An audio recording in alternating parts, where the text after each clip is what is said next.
Hello, friends. This is Bill McKibben from 350.org.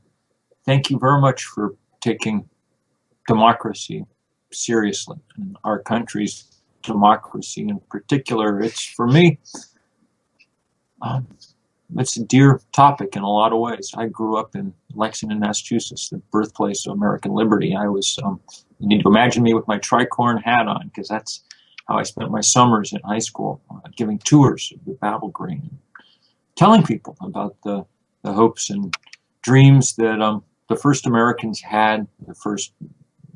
Really not the first Americans, Native Americans were the first Americans, but the first people who thought of themselves as belonging to the United States. The dreams and hopes they had for a working, powerful democracy. One rooted in community and in place, one rooted in the brotherhood, sisterhood of people.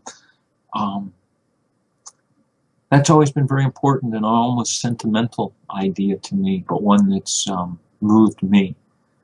And sadly, one that we're, I'm afraid, losing dramatically, as y'all know. I hadn't thought that much over the years about what was happening with our democracy until we got heavily involved in this fight, well, first over climate change and more specifically over the Keystone Pipeline. It's clear that we're going to need working governments to do something about climate change. We need to be able to reach a global resolution to take on a global problem. And it's also clear that our governments are not equal to that task yet. They've failed so far for 25 years to take meaningful action. And I got a better sense why when we engaged this fight over the Keystone Pipeline.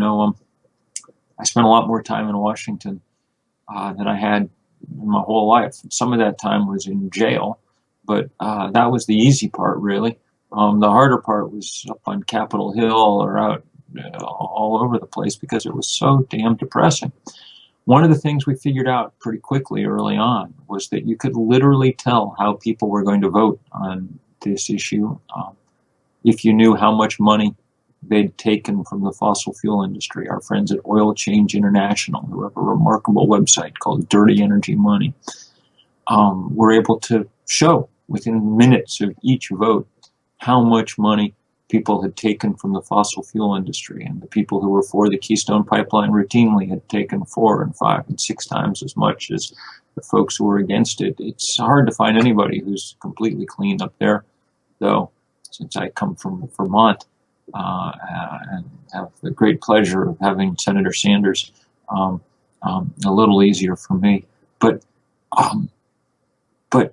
basically, the way that Washington became saturated in money is one of the great, well, is maybe the great political tragedy of our time. We went and got arrested outside the Chevron refinery in a big civil disobedience protest last summer. Part of the reason was the thing that Chevron had done to its local community. Sent tens of 10,000 people or something to the emergency room with a leak from the refinery, and part of what they'd done to Ecuador and the jungle where they had endlessly mixed things up. And for me, part of what they'd done 2 weeks before the last election, when they gave the largest donation post-Citizens United of any corporation, and it went to make sure that the House of Representatives stayed in the hands of people who denied climate change. And to me, that was just as disgusting as the pollution in the air over Richmond, California, or the pollution in the jungles of Ecuador. Washington looks like a clean city. The air is usually clear and those beautiful white sparkling buildings. But in fact, in some ways, it's the most polluted city in the country. It's polluted with money. So we work hard to try and end that, and all of us in our own ways, but sometimes we have to come together and cooperate on plans to reform and change Washington. One of the ways we try to do it at 350.org is stand up to the single biggest part of that, single biggest component of the corruption, which is the fossil fuel industry, the biggest industry on earth. And we're trying very hard to do them damage financially and politically. And this divestment campaign that we've launched, which Oxford University said last fall had turned into the biggest, fastest growing such anti-corporate campaign in history, is a way to at least begin this process of politically bankrupting these guys.